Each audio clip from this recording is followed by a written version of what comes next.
നിന്റെ ദേശത്തെയും ബന്ധുക്കളെയും പിതൃഭവനത്തെയും വിട്ട് ഞാൻ കാണിച്ചു തരുന്ന നാട്ടിലേക്ക് പോവുക. ഞാൻ നിന്നെ വലിയൊരു ജനതയാക്കും.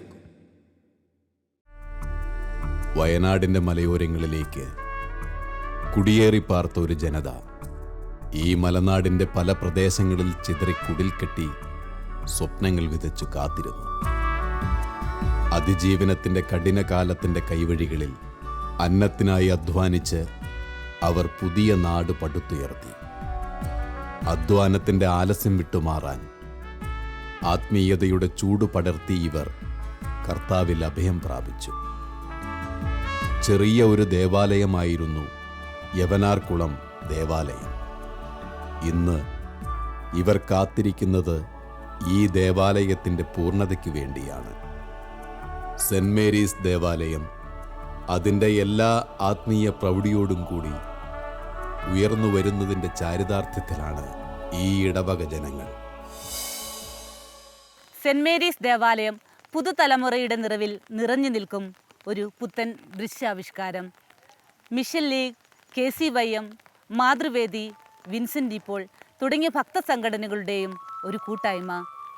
അതോടൊപ്പം ഞങ്ങളുടെ വികാരി അച്ഛനും സിസ്റ്റേഴ്സും കൈക്കാരന്മാരും കമ്മിറ്റി അംഗങ്ങളും ഇടവക ജനങ്ങളും ഒത്തൊരുമിച്ച് സൗഹാർദ്ദത്തോടെ നിലകൊള്ളുന്നു.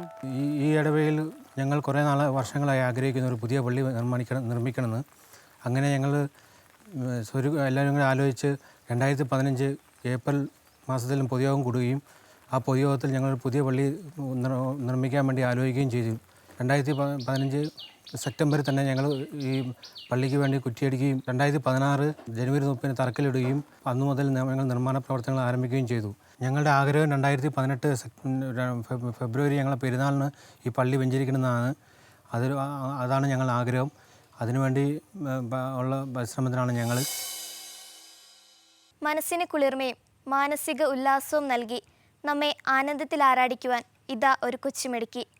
കരഞ്ഞാൽ കണ്ണീരൊപ്പുന്ന സ്നേഹമായി നാഥമായി ഉയരുന്ന ആ ഗാനം നമ്മുടെ മുൻപിൽ ആലപിക്കുന്നത് സ്റ്റിനിയ.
ആരംഭത്തിൽ തന്നെ ഇവിടെ സൺഡേ സ്കൂൾ പ്രവർത്തനം ആരംഭിച്ചു. 1, 2, 3, 4 ഈ ക്ലാസ്സുകളാണ് പ്രാരംഭത്തിൽ ഇവിടെ ഉണ്ടായിരുന്നത്. ഇവിടെ അന്ന് യാതൊരു സൗകര്യങ്ങളുമില്ലായിരുന്നു. ദേവാലയത്തിൽ വെച്ചായിരുന്നു 4 ക്ലാസ്സുകളും നടന്നിരുന്നത്. അന്നത്തെ പോരൂർ വികാരിയായിരുന്ന ചാണ്ടിയച്ചൻ്റെ നേതൃത്വത്തിലാണ് ഇവിടെ സൺഡേ സ്കൂൾ ആരംഭിച്ചത്. തുടർന്ന് 2006 ഇവിടെ മുതിർന്ന ക്ലാസ്സുകൾ 5, 6, 7, 8 ഈ ക്ലാസ്സുകൾ രൂപീകൃതമാവുകയും ഈ ഇടവകയിൽ തന്നെ അധ്യാപകർ അതിന് നേതൃത്വം നൽകുകയും ചെയ്തു. ഈ സൺഡേ സ്കൂളിൽ ഇപ്പോൾ 14 അധ്യാപകരാണ് സേവനം ചെയ്യുന്നത്. ഈ ഇടവകയിലെ അധ്യാപകരെല്ലാവരും ഒരുമിച്ച് കൂടി ഐക്യത്തോടെ സ്നേഹത്തോടെ തന്നെ ഈ മതബോധനത്തിനായി ശുശ്രൂഷ ചെയ്യുന്നു. രക്തത്തിൻ്റെ വില. 30 വെള്ളി നാണയത്തിനു വേണ്ടി തൻ്റെ ഗുരുവിനെ ഒറ്റുകൊടുത്ത യൂദാസ് ഇതാ ഇവിടെ അവതരിപ്പിക്കുന്നു. ഭാവലയ താളത്തോടെ മനോഹരമായ അവതരണ ശൈലിയിലൂടെ നമ്മുടെ ഓർമ്മകളെ പ്രതിഫലിപ്പിച്ചുകൊണ്ട് ഒരു മോണോ ആക്റ്റുമായി എത്തുന്നു ബിനു സന്തോഷ്. സമ്പൂജ്യ സദസ്സിന് വന്ദനം. യേശുവിനെ ഒറ്റിക്കൊടുത്ത യൂദാസ് യേശുവിൻ്റെ മരണശേഷം തനിക്ക് ലഭിച്ച 30 വെള്ളി നാണയങ്ങൾ തിരികെ ഏൽപ്പിച്ച് അത്യധികമായ ദുഃഖഭാരത്തോടുകൂടി കെട്ടിത്തൂങ്ങി മരിച്ചു. ഈ രംഗം ഞാനിവിടെ മോണോക്ട് രൂപത്തിൽ അവതരിപ്പിക്കുന്നു. കയ്യഫാസ്, വാതിൽ തുറക്ക്, ഇത് ഞാനാ, യൂദാസ്. എന്താ യൂദാസ്, എന്താ ഈ അസമയത്ത്, എന്താ വിശേഷം? അത് കയ്യഫാസ്, ഞാൻ എൻ്റെ ഗുരുവിനെ ഒറ്റിക്കൊടുക്കാൻ തീരുമാനിച്ചു. എന്ത്? യൂദാസ്, നീ പറഞ്ഞത് സത്യമാണോ? നിന്റെ ഗുരു യേശു, അവനെ നീ ഒറ്റിക്കൊടുക്കാൻ തീരുമാനിച്ചെന്നോ? ഇല്ല, എനിക്കിത് വിശ്വസിക്കാൻ പറ്റുന്നില്ല.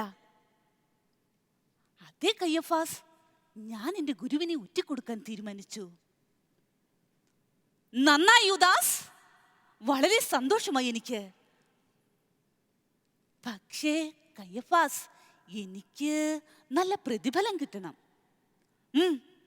തരും, എത്ര വേണമെങ്കിലും തരും, എന്തു വേണമെങ്കിലും തരും. ഈ കയ്യഫാസ്, യേശു അവൻ എൻ്റെ ശത്രു, അവനെയാണ് എനിക്ക് വേണ്ടത്. എനിക്ക് 25 വെള്ളി നാണയങ്ങളെങ്കിലും കിട്ടണം. ഓ, അത്രേ ഉള്ളോ? ഇതാ, ഇതിൽ 30 വെള്ളി നാണയങ്ങളുണ്ട്. ഇതാ, ഇത് നീ എടുത്തോ. എന്നാ കയ്യഫാസ്, ഞാനങ്ങോട്ട് പൊയ്ക്കൊള്ളൂ. നിൽക്കൂ യൂദാസ്. യേശു, അവനെ എനിക്കൊന്ന് കാണണമല്ലോ. ഞാൻ ഇതുവരെ അവനെ കണ്ടിട്ടില്ലല്ലോ. അത് യേശു ഇന്ന് ഗത്സമേലിൽ പ്രാർത്ഥിക്കാൻ വരും. അപ്പോൾ നമ്മൾക്ക് അവനെ കണ്ടെത്താൻ കഴിയും. പക്ഷേ യൂദാസ്, യേശു അവനെ ഞാൻ ഇതുവരെ കണ്ടിട്ടില്ലല്ലോ. പിന്നെ എങ്ങനെ എനിക്ക് അവനെ പിടിക്കാൻ സാധിക്കും? വഴിയുണ്ടേ മാനെ. യേശു ഇന്ന് ഗത്സമേനിൽ പ്രാർത്ഥിക്കാൻ വരുമ്പോൾ ഞാൻ യേശുവിനെ ചുംബിക്കും. അപ്പോൾ നിങ്ങൾക്ക് അവനെ പിടികൂടാൻ സാധിക്കും. ശരി, അപ്പോൾ ഗത്സമേനിൽ വെച്ച് കാണാം. ശരിയേ മാനെ. യേശുവിന്റെ മരണശേഷം കയ്യഫാസ് യൂദാസിന്റെ മുൻപിൽ, യൂദാസ്, യൂദാസ്, നിന്റെ ഒരു യേശു, അവൻ ക്രൂശിൽ തറയ്ക്കപ്പെട്ടു മരിച്ചു. യൂദാസ്, എന്താ കയ്യഫാസ് നീ പറഞ്ഞത്? എന്റെ ഗുരു യേശു ക്രൂശിൽ തറയ്ക്കപ്പെട്ടു മരിച്ചു എന്നോ? ഇല്ല, ഞാനിത് വിശ്വസിക്കില്ല. ഇവൻ എന്താ ഭ്രാന്തുണ്ടോ?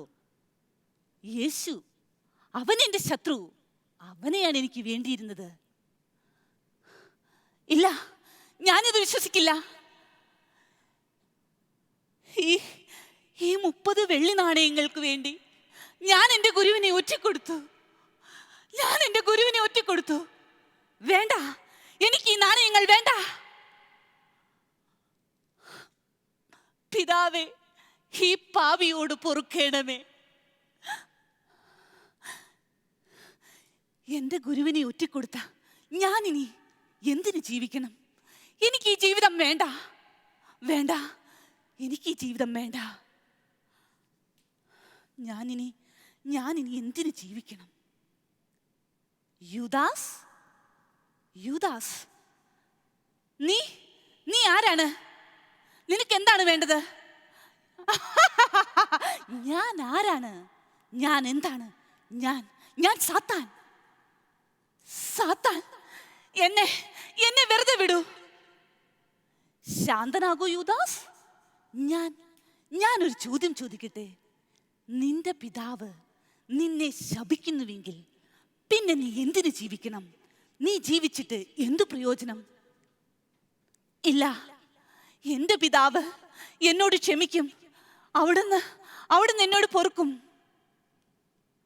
ഇല്ല യൂദാസ്, നീ അവിടുത്തെ മകനെ കൊന്നു. മകനെ കൊന്ന ആരെങ്കിലും നിന്നോട് ക്ഷമിക്കുമോ? ഇല്ല. അതെ, എന്നോട് ദൈവത്തിന് പൊറുക്കാൻ സാധിക്കുകയില്ല. വേണ്ട, എനിക്ക് ഈ ജീവിതം വേണ്ട.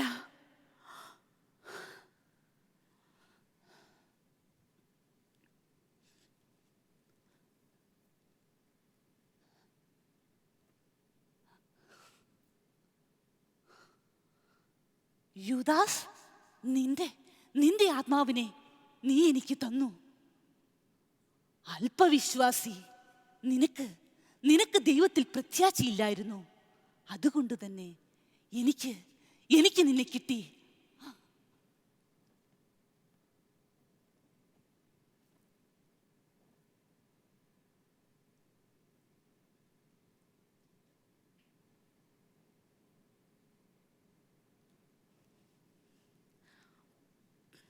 പ്രിയമുള്ളവരെ, പാപത്തിൻ്റെ ശമ്പളം മരണമാണ്. കുറ്റബോധവും നൈരാശ്യവുമാണ് യൂദാസിനെ മരണത്തിലേക്ക് നയിച്ചതെങ്കിൽ, മറിച്ച് പാപബോധവും പശ്ചാത്താപവുമാണ് നമ്മളെ പ്രത്യാശയിലേക്ക് നയിക്കുന്നതെന്ന സന്ദേശം നൽകിക്കൊണ്ട് നിർത്തുന്നു. നന്ദി, നമസ്കാരം. ഞാൻ യവനാർകുളം ഇടവകയിലെ മാതൃവേദി എക്സിക്യൂട്ടീവ് അംഗമാണ്. എൻ്റെ പേര് നിഷ പുൽപ്പറമ്പിൽ. 2005 മെയ് 5-ാം തീയതി യവനാർകുളം ഇടവക തുടക്കം കുറിക്കുകയും അന്നു മുതൽ മാതൃവേദി ആരംഭിക്കുകയും ചെയ്തു. എങ്കിലും 2008 ജൂലൈ 25-ന് കാട്ടിമുല വികാരിയായിരുന്ന തോമസ് മണക്കുന്നേൽ അച്ഛൻ്റെ നേതൃത്വത്തിലാണ് മാതൃവേദി സജീവമായി പ്രവർത്തിക്കാൻ തുടങ്ങിയത്. അമ്മ ജീവൻ്റെ സംരക്ഷകയും കുടുംബത്തിൻ്റെ വിളക്കും എന്ന ആപ്തവാക്യം ഉൾക്കൊണ്ടുകൊണ്ടും മാതൃവേദിയുടെ മധ്യസ്ഥയായ പരിശുദ്ധ അമ്മയുടെയും വിശുദ്ധ ജാനയുടെയും വിശുദ്ധ മോനിക്കയുടെയും സുഹൃതങ്ങളും പുണ്യങ്ങളും പകർന്നുകൊണ്ട് മാതൃവേദി സജീവമായി ഇവിടെ ഇടവകയിൽ തുടർന്നുകൊണ്ട് പോകുന്നു. ഈ ഇടവകയിലെ 96ഓളം അമ്മമാർ മാതൃവേദിയിൽ അംഗങ്ങളാണ്. ഇടവക വികാരിയായ ജിമ്മി അച്ഛൻ്റെയും സിസ്റ്റർ ലിറ്റിയുടെയും നേതൃത്വത്തിൽ എല്ലാ മാസവും എക്സിക്യൂട്ടീവ് കൂടുകയും ഇവരുടെ നേതൃത്വത്തിൽ മാതൃവേദി നന്നായി കൊണ്ടുപോവുകയും ചെയ്യുന്നു.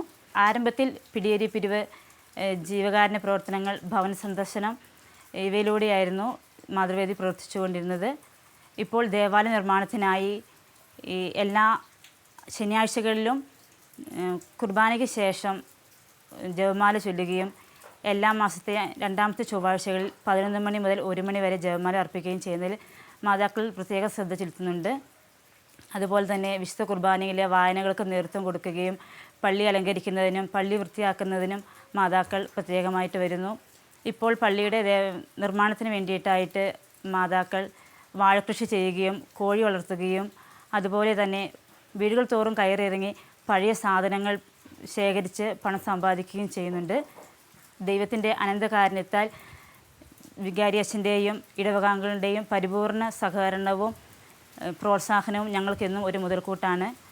സ്വർഗീയ മധ്യസ്ഥയായ പരിശുദ്ധ അമ്മയുടെ മാതൃക പിന്തുടർന്നുകൊണ്ടും സ്നേഹത്തിലും സമാധാനത്തിലും ആത്മീയതയിലും ഭൗതികവുമായ കാര്യങ്ങൾക്ക് മുൻതൂക്കം കൊടുത്തുകൊണ്ടും സെൻറ്റ് മേരീസ് ഇടവകയുടെ മാതൃവേദി വളരെ ശക്തമായി തന്നെ മുന്നോട്ട് പോകുന്നു.